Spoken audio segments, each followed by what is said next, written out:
Chapter 35, The Angelica Touch by Lindsay J. Sedgwick. As far as I can see, the sea shimmers. Winter sunshine or pixie dust, I'm open to either, or I was until Mum's latest debacle. Now I reckon if there are pixies, they're just taunting us. So I fire some lumpy rocks into the Atlantic as hard and as far as I can. I imagine concussed fish.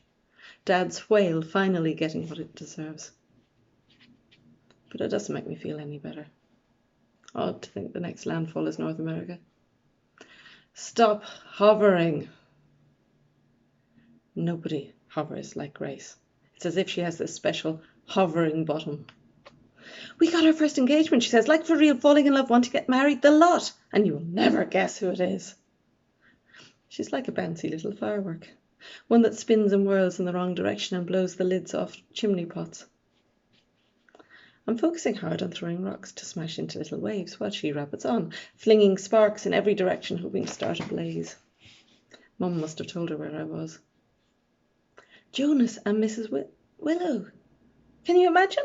They must have been one of the first couples you put together. Remember behind the shed when you lectured me? I didn't lecture you. Yes, you did. Anyway, you said if she liked the stars, and I thought she meant celebrities, while he was fascinated with alien life and galaxies and time travel and stuff, they were perfect. And you were right. They were. Terrific. Thunk. Another fish bites the dust of my unerringly violent rocks. Do you think Jonas really is into time travel, she says, skimming a few stones. They tiptoe across the water like little rock Jehovahs. It should explain why he drives the school bus, I guess. I mean, if anything was to time travel, it would be that decrepit old bus. Oh yeah, and remember when I told you he decorated it? I bet that was their first date. Or maybe it was when he proposed.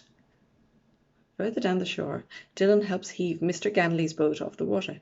Grace takes my silence for something it's not, and sighs theatrically. Okay, so I admit I was against the website and now I'm jumping up and down. But this is like the biggest thing, she says. We made this happen. We've changed their lives.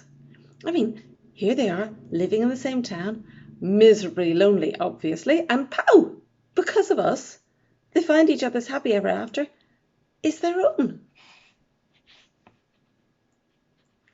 I hand her my last rock and turn towards the path up to the headland. Dylan waves and the boom swings back and knocks him down. Grace misses it, but I don't because I look back.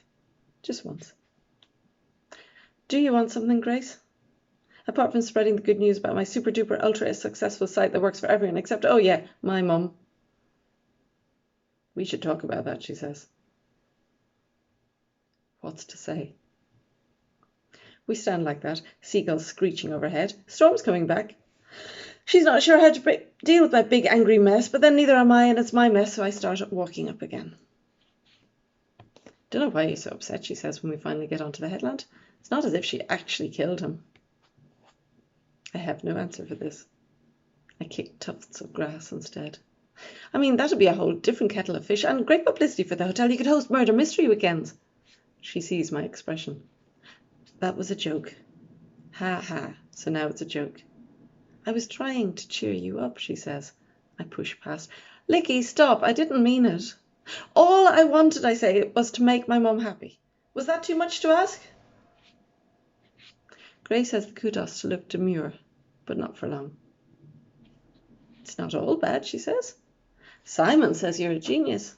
She kicks the heads off a few dandelions and then gushes on as if I'd interrupt her mid-sentence and she won't get the Oscar until she finishes her acceptance speech. Your mum will find everyone. You know, your mum will find someone. You know it takes longer when you're unique and successful and stuff. That's what Simon says. Him and Oni are like your biggest fans. Especially now Simon's dad is grinning like a pitchfork. A pitchfork. Well, you know how many teeth he has. Maybe when he meets someone he's fallen for on the site, they'll persuade him to get some dentistry. Simon says we could use the site to bring tourists in and everything. He says we'll end up creating jobs in Dreshog and bringing people back from all over the world. There's no limit to how big this could get or how much good we could do.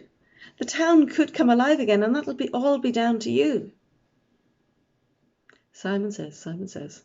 I turn, catching my heel on a small, spiky stone. This does nothing to improve my mood. Don't you get it? I don't care about Simon. I don't care about all these people, or Jonas, or even Dreshog. I care about my mum. The icy wind bites into my tear ducts. I made her feel this small. I pinch the air with my fingers and squish a midge. Which makes me feel loads better as a human being. Not. I can't even gesture with my fingers, but something dies. That's all I've done. She says she's never going to even think of meeting a man again. It's her and me forever.